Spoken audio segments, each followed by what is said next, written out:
Hello and welcome to the TRBusiness video channel. I'm delighted to be able to say we're joined today by Keith Hunter. He's the co-founder of Hunter Palmer Global Retail Solutions. Keith, fantastic to have you here today. Thank you very much. Thank you for inviting me. Keith, I wanted to begin by asking you about the company. It's a little more than a year and a half in, I believe, since you launched. You came to market with a vision and ambition to deliver practical retail solutions on the ground. Just bring us up to date on how the business is developing.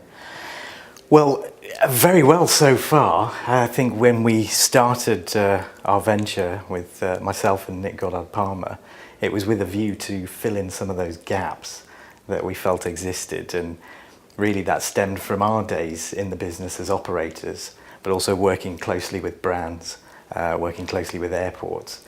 And when there are new developments or expansions or redevelopment, additional business opportunities, you often can bring in outside help to help advise or provide additional resource. And sometimes we found that there were gaps in knowledge or gaps in ability. Over the course of the years, we learned a lot ourselves. And when we came to market as Hunter Palmer, we identified those gaps, and through our collaborators we helped fill them. So when we're talking to design companies, when we're talking to airports, and again when we're talking to brands, we're able to give them a service that sometimes they just don't get, that delivers a whole end-to-end solution to their commercial requirement. And Keith, just tell us a little bit about what your stakeholders in discussion with them, particularly the airports and the brands, have to say about the existing concession model, and indeed what their expectations are for change, and if that's possible. Yeah, I mean it's always a sensitive topic. There are some airports that are very convinced with the current concession model and how it works, and their main requirement from us is to help them identify the optimum commercial model. They already have their own expectations when it comes to what the concession criteria will be. However, we do provide, or we're able to provide, a bit of an influence to adapt it slightly. There are other airports that feel they want to be a bit more flexible with the concession model and are actually chasing something new and quality, and they don't want a repeat of what you see in most other airports. So they're a little bit more adventurous or tolerant with concession fees and concessionaires' restrictions. And as I say, we advise them on that. Minimum annual guarantees obviously taken a lot of a stick as a model. Practically, is there an optimal solution as a package that can be advised and is beneficial? Alternatives such as profit sharing or joint ventures. I mean, how do you sort of approach that debate? Yeah, well, initially it's, I'm sure most of the people we've spoken to would treat it with scepticism, but as you open up, I mean, from my background and where I was previously, we proved that it can work by being a bit more flexible. The MAG is probably not going to go anywhere, and that should be treated as a safety net rather than something that's relied on as the norm. If your retailers are trading at MAG, then there's a huge problem. The idea is to facilitate opportunities, allow all stakeholders to provide a service primarily to the customer, but also to make money as a result. We're all in it to make a turnover, to make a revenue. However, at the end of the day, the airport has to be chasing, and should be chasing, and hopefully is chasing, a valid, relevant and world-class customer experience. So when a MAG is imposed, it should be done with the view that, is this workable? Does it provide too many constraints on the retailer? Will it allow them to be a little bit more adventurous or experimental with their offer? Will it also allow new brands to come in? If you're a big operator, do you have the ability to experiment? Or will you be too sort of strangling on those brands in terms of your requirement on the return? The concession model, there's been accusations that it's broken, and there's been a contention that it's not broken. It works very well. It's just retailers can be a little bit tight on what they pay to the airport, and on the other side that airports are a little bit greedy in what they ask for, just because they can, because it's a very competitive marketplace. We'd say the truth lies somewhere in the middle. There's no denying that the airport should take the lead on this. It is their airport. It is their customer experience that they're after achieving. And they need to work more closely with operators and brands to allow them to create, as I say, that world-class offer, that innovation, that surprise and delight that everybody's expecting. And it's difficult if there are too many financial constraints on it. So we've said before, re-look at those agreements and share some of that pain. When times are hard, the airport should be a little bit more relaxed or flexible in terms of their demands on the operator. But equally, when times are good, maybe that's an occasion where, on the flip side, or part of a reciprocation, the retailers might be paying slightly more for their space. Quite often we're tied up on, I guess, a conceptual idea of the Trinity.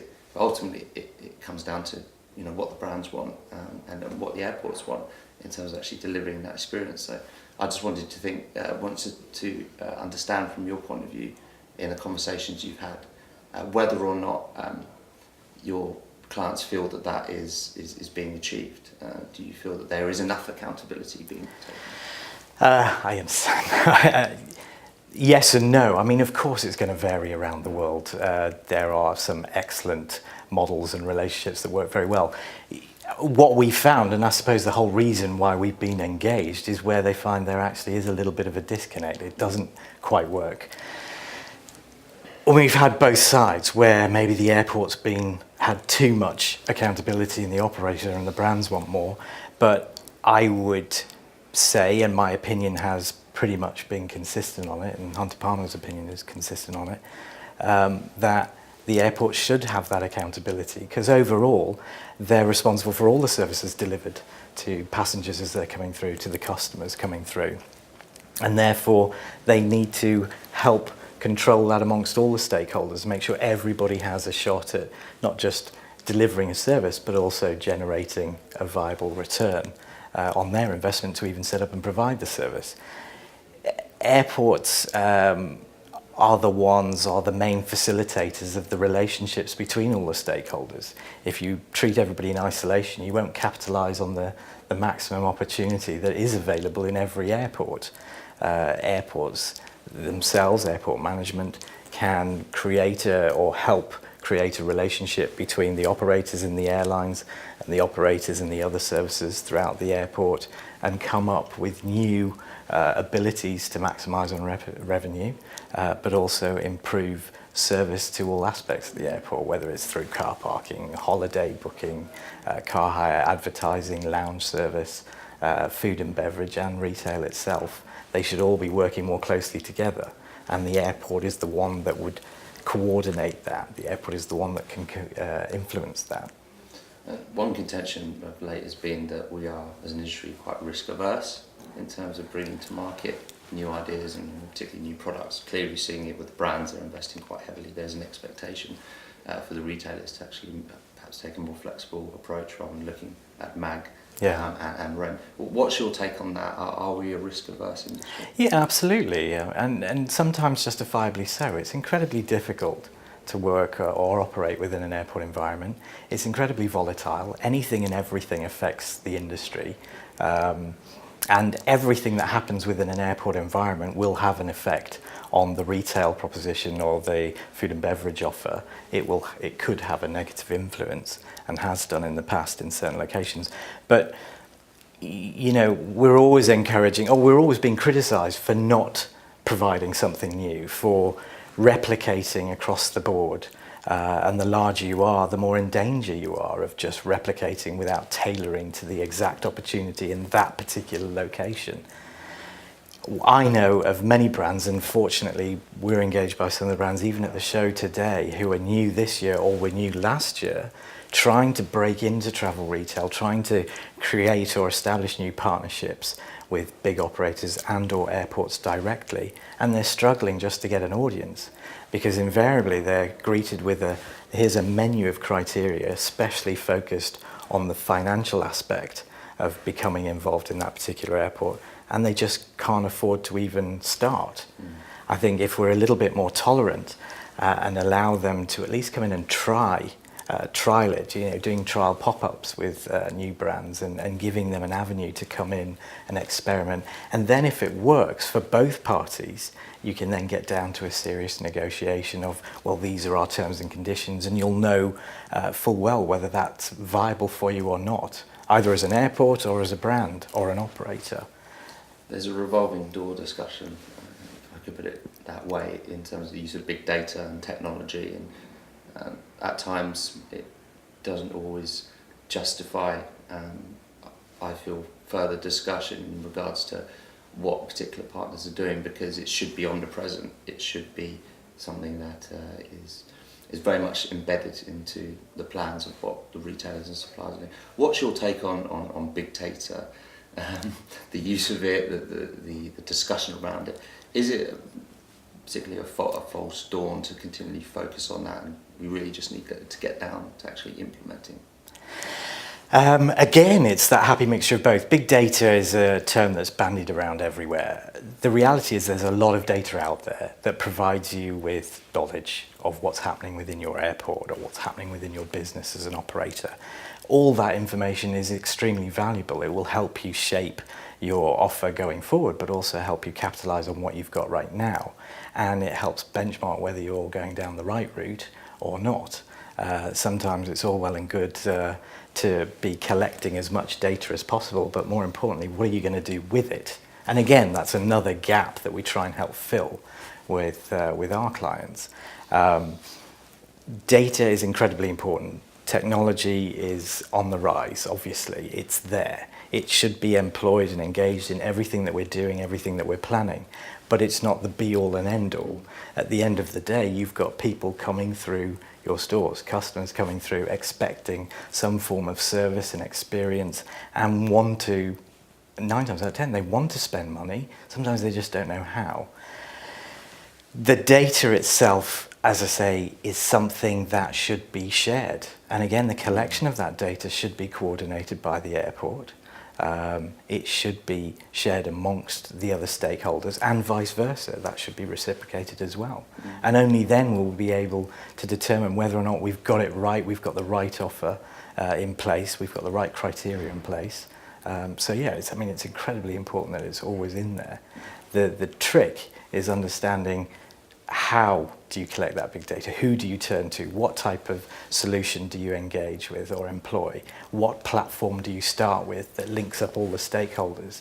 And you've got a lot of people a lot of businesses that are willing to spend money, but they don't know who to spend money with. And how quickly will it be out of date?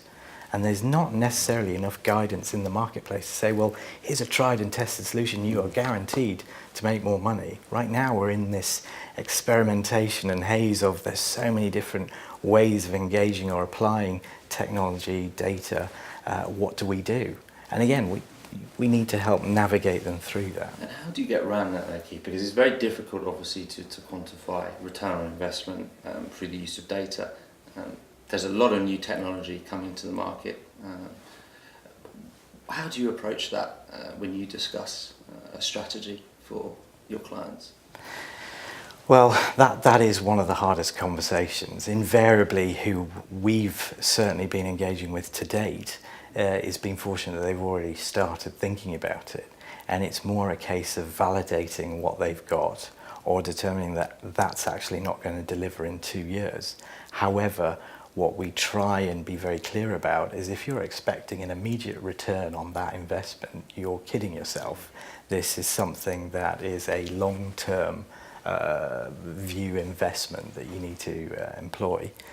There's no guarantee with it. And as I say, technology is changing all the time.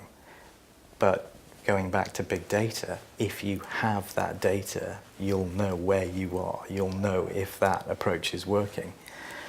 What we try and do in terms of finding viable partners for airports or operators or brands to collect the data and put it in a usable format is options. We keep an eye on the marketplace, obviously. Having the digital village is a fantastic addition to the TFWA. And this is its second year, but slowly that's building up in terms of people's awareness, and now it's about bringing the right people to Cannes from those businesses that will understand those technology solutions that you can see available in the digital village. Because before, it's a lot of buyers, a lot of operators, they might not necessarily be the experts. They sort of know what they would like to see, but they don't know how to get it. Now we need to see more of the IT gurus of businesses coming and enjoying Cannes and taking part in the digital village and starting those productive conversations. We pick up all of that information.